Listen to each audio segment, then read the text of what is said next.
इस्लाम में साफ लिखा है कि भाई यदि आप मोहम्मद साहब और अल्लाह के अलावा किसी और को पूजा करोगे या कुरान में ऐसा कुछ नहीं सर्च कर लीजिए नहीं लिखा। आप। ये विवाद आज का नया नहीं है, हजारों साल का विवाद। और ये ना कहें कि ये विवाद मैंने शुरू किया है। सुलगाया तो आप ही ने। सुलगाया हुआ तो पुराना ही है। कैसा न्याय चाहिए, मतलब इस याचिका से आप क्या चाहते हैं?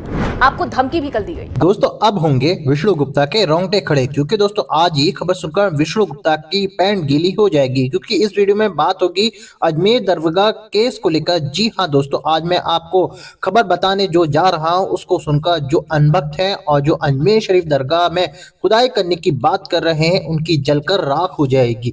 जी हाँ दोस्तों, आज आप सब अपनी कुर्सियों की पेटी बांध लो, क्योंकि दोस्तों विष्णु गुप्ता का मौसम बदलने वाला है। आज मेरे दोस्तों एक वीडियो फिर से सोशल मीडिया पर वायरल हुआ है अजमेर दरगाह केस को लेकर। वो अभी मैं आपको इस वीडियो के अंदर पूरा दिखाऊंगा। जैसे कि आप सबको ये बात अच्छे से पता ही होगी कि विष्णु गुप्ता वही आदमी है जिसने कोर्ट के अंदर केस डाला है अजमेर शरीफ दरगाह की खुदाई के लिए, और इस केस पर सुनवाई 24 तारीख को होगी। अब मैं आपको अजमेर शरीफ दरगाह को लेकर जो वीडियो आया है वो दिखाने जा रहा हूँ। विवाद की शुरुआत मैंने नहीं की। विवाद की शुरुआत 800 साल पूर्व से ही है, जब ये महादेव का मंदिर तोड़ के, संकट मोचन महादेव मंदिर तोड़ के वहाँ पे अजमेर दरगाह बनाई गई ख्वाजा साहब की। तो विवाद आज का नहीं, विवाद हजारों सालों से। विवाद मैंने शुरू नहीं किया। विवाद तब से है जब से इस देश में मुगल आक्रमणकारी आता था, यहाँ आए, हमारे भारत को लूटा, हमारे राजाओं से लड़ाइयाँ लड़के हमारी संपत्ति पर कब्जा की, बहन बेटियों के साथ क्या क्या नहीं हुआ सब जानते हैं।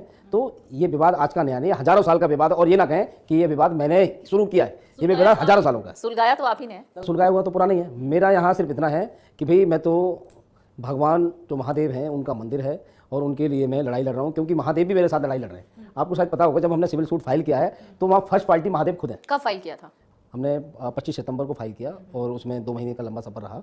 कभी कुछ कमियां थी, कभी कुछ थी। मानी जज साहब ने जो जो चीज़ें मांगी, जो साक्ष्य की याचिका एडमिट होने के लिए, स्वीकार होने के लिए जो साक्ष्यों की जरूरत थी, वो सारे साक्ष्य माननीय अदालत के समक्ष हमने रखे हैं। तो इसमें महादेव खुद अपने स्वयं पार्टी हैं, मैं सेकंड पार्टी हूँ।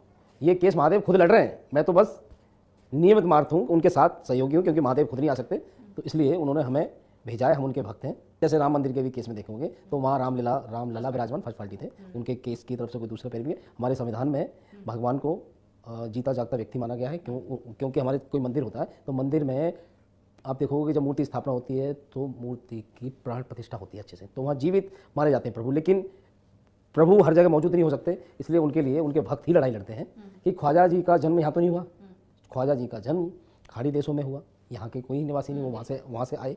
और यहाँ पे मोहम्मद गौरी ने यहाँ क्या क्या किया जग जाहिर है।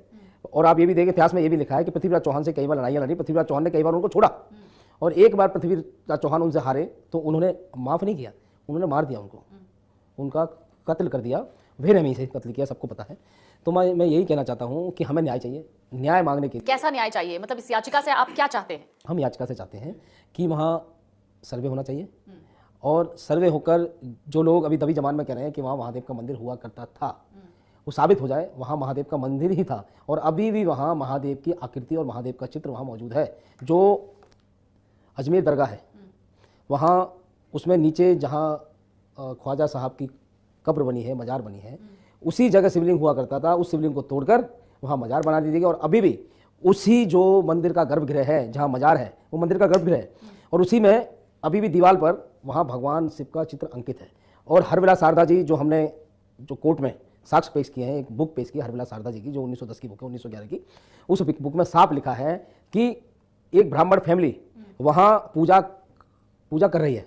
यानी उस समय जिस दिन जब बुक लिखी 1910 में 11 में, तब ये पूजा वहाँ होती थी, उसको कहते थे घड़ियाल, उसमें दिया, और वो घड़ियाल वहाँ पूजा कर रहा है, और चंदन प्रतिदिन वहाँ भगवान को समर्पित होता है। चंदन लगता है भगवान शंकर के, तो वो प्रतिदिन होता है। और वहाँ एक बुलंद दरवाज़ा है, वो साफ दर्शाता है कि वो हिंदू ही बिल्डिंग है जो दरवाज़ा की, उसमें हिंदू कलाकृति है, हिंदू चिन्ह है, क्योंकि हिंदू संस्कृति और वैदिक संस्कृति। तो आप चाहते हैं कि वो वहाँ पे मंदिर स्थापित हो जाए, आप ये चाहते हैं? हाँ होगा, मंदिर स्थापित होगा। हाँ, लेकिन अजमेर शरीफ, अजमेर की जो दरगाह है उस पर तो हिंदू भी जाते हैं, सब लोग चादर चढ़ाते हैं। चादर सब लोग क्यों चढ़ाते हैं मैं आपको बता रहा हूँ। मैं ये बताना चाह रहा हूँ, जो 1910 में जो बुक है उसमें हरविलास शारदा जी ने और पहले से ही बता रहे हैं कि वहाँ पूजा होती रही है।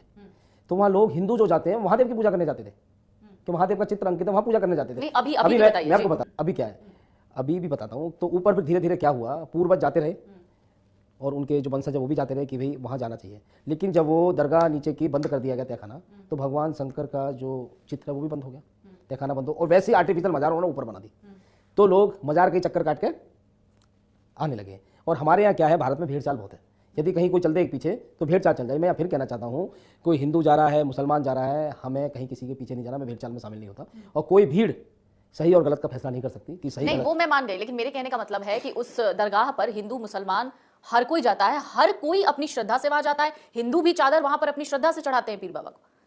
अच्छा, हिंदू श्रद्धा से जाते हैं, मैं मान सकता हूँ, लोग जा रहे होंगे, लेकिन जब हिंदुओं को ये पता चलेगा कि ये भगवान शंकर का शिवलिंग है, तो श्रद्धा में कमी तो होगी सुनिए नहीं। मेरी बात, हाँ। सुनिए मेरी, तो कोई जाएंगे, श्रद्धा से जाएंगे ना। श्रद्धा जब से पहले भी जा रहे थे भगवान ना। भगवान शिव का शिवलिंग दोबारा स्थापित हो जाएगा, उस समय भी जाएंगे। तो श्रद्धा में बदलाव तो नहीं होगा ना। हाँ, तो कोई ना बदलाव हो, श्रद्धा होती है। श्रद्धा, हमारी श्रद्धा में बदलाव नहीं है, लेकिन क्या जो मुसलमान अभी वहां जा रहे हैं, क्या शिवलिंग स्थापित होने के बाद वो जाएंगे? मुझे ये बात का जवाब दीजिए। हिंदू जा रहा है, हिंदू मजार पे भी जा रहा है, सब जगह जा रहा है, हम श्रद्धा रखते हैं, हमारी श्रद्धा में बिल्कुल बदलाव नहीं होगा। यदि वो शिव जी का मंदिर दोबारा स्थापित हो जाएगा, तो क्या मुसलमान जैसे अभी दरगाह जा रहा है वो जाएगा शिव जी की पूजा करने? मुझे जवाब दे दीजिए। हिंदू तो अभी भी जा रहा है, और हिंदू जब भी जाएगा, आपने बोला श्रद्धा में बदलाव नहीं होगा, हिंदुओं का तो नहीं होगा, हिंदुओं का नहीं होगा। क्या मुसलमान जब भी जाएंगे, आप किसी क्यों, कई मुसलमान मंदिर भी जाते हैं। नहीं, ये तो फिर ये जिनके पूर्वज, जिन्हें मालूम है कि हम हिंदू हैं, यहाँ कोई मुसलमान है ही नहीं। नहीं, मुसलमान भी जाते हैं मंदिर, ऐसा नहीं है नहीं जाते। मुसलमान वंदे मातरम तो बोलने में उनको शर्म लगती है। नहीं, ऐसा देखिए, अब आप व्हाट्सएप वाली बात कर रहे व्हाट्सएप हैं। वाली बात नहीं कर रहा, मैं सही बात बता रहा हूँ कि कोई भी मुसलमान मंदिर नहीं जाता। वो मुसलमान मंदिर जाता होगा जिससे ज्ञात होगा कि हमारे पूर्वज पूर्व में हिंदू थे। और मैं बताऊं, जो भी मुसलमान मंदिर जाता है या मूर्ति पूजा करता है, कुछ भी करता है, उसको उनकी धार्मिक पुस्तक, उनका जो धार्मिक पुस्तक है, जिसे कुरान कहते हैं, अच्छा, आप क्या खुद भी मानते हैं कि काफिर धर्म, कहते हैं। अच्छा क्या आप मानते हैं कि धर्म मंदिर और मस्जिद पर टिका हुआ है सिर्फ? धर्म ऐसा है, हम तो नहीं मानते। आप क्या लेकिन मानते हम तो जो धर्म है वो हम मानवता में भरोसा करते हैं, और दूसरा मन ही हमारा मंदिर है, जैसा कि हमारे पूर्वजों ने भी बताया है। धर्म सबके लिए बराबर, धर्म लाने ड्यूटी, अपनी जिम्मेदारी निभाना, धर्म देवी देव, लेकिन मंदिर और मस्जिद पर नहीं डटा हुआ है। यदि मंदिर मस्जिद पर ही होता तो एक भी मंदिर हमारे लोग भारतवासी टूटने नहीं देते। उनकी जो आस्था है, जो श्रद्धा है, वो मन से, भाव से, भावनाओं से है, भगवान के प्रति। हर एक इंसान की। हर एक इंसान की है, लेकिन उन लोगों की नहीं है जिन्होंने हमारे मंदिर तोड़ दिए। हाँ ठीक है, उन जिन्होंने लोगों की- मंदिर तोड़े उनकी नहीं है जी, ना, हाँ, ये मैं भी मानता मानती हूँ, लेकिन और जो लोग उन मंदिर तोड़ने वालों को आज तक फॉलो कर रहे हैं, आज उनकी पूजा कर रहे हैं, क्या उन लोगों की आस्था होगी? ये आपने एक अलग वर्ग की बात कर दी। इसे आप रिलीजन में क्लासिफाई तो नहीं कर सकते हैं, इसे आप रिलीजन में डिफरेंशिएट तो नहीं कर सकते हैं। हर एक धर्म में कुछ लोग ऐसे होते हैं, मैं मानती हूँ। कुछ लोग नहीं होते। आपको लगता है धर्म, पूरा धर्म ही वैसा होता है? मैं बताऊँ, हमारे जितनी भी पुस्तक हैं, हिंदू की, हिंदू सनातन संस्कृति की जितनी पुस्तक, आप उसमें एक ये बताइए कि आपको सिर्फ भगवान विष्णु को मानना और दूसरे को कुछ नहीं मानना, दूसरे को मार दो, दूसरे को काट दो, कुछ। हम सबकी पूजा, हमारे स्वतंत्रता इतनी, आप कहीं पे भी कर सकते हो। लेकिन दूसरे में क्या है, दूसरा धर्म जो आप बता रहे हो, हम इस्लाम की बात कर रहे हैं, इस्लाम में साफ लिखा है कि भाई यदि आप मोहम्मद साहब और अल्लाह के अलावा किसी और को पूजा करोगे या जाओगे और उसमें आस्था रखोगे, तो आप कहलाओगे काफिर। अच्छा, ये और कहाँ काफिर- लिखा है? ये लिखा हो, कुरान में लिखा है। मैं कुरान में ऐसा कुछ नहीं सर्च लिखा। कर लीजिए, नहीं लिखा।